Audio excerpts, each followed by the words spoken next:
Salut tout le monde, j'espère que vous allez bien. Aujourd'hui dans cette nouvelle vidéo, on va parler de l'Asus Transformer Book. Allez, c'est parti.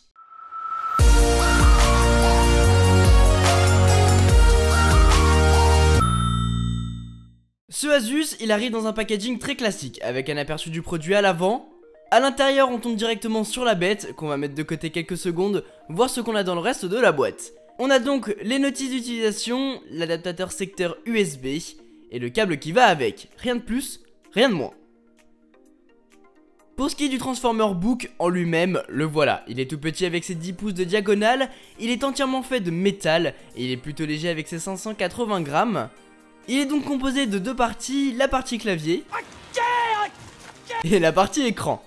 Sur celle-ci, on va retrouver des boutons de volume, une prise USB-C d'un côté. Au-dessus, on a le bouton de mise en veille. Sur la droite, on a la prise jack, la prise micro USB, la prise micro HDMI et un lecteur micro SD. Sur la face arrière, on a la caméra arrière bien sûr, avec plus bas les deux haut-parleurs. Et sur la face avant, on a la caméra avant bien évidemment. En dessous, c'est là qu'on va retrouver les trois connecteurs qui vont servir à relier la tablette au clavier pour en faire un ordinateur.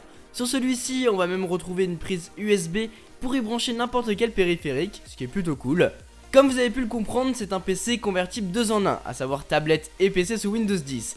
Donc du coup, au niveau de l'utilisation, on est sur du Windows 10 sur cette tablette. Donc soit on aime, soit on n'aime pas. Et pour en savoir plus, je vous donne rendez-vous vendredi où on verra tout ça en détail dans mon review.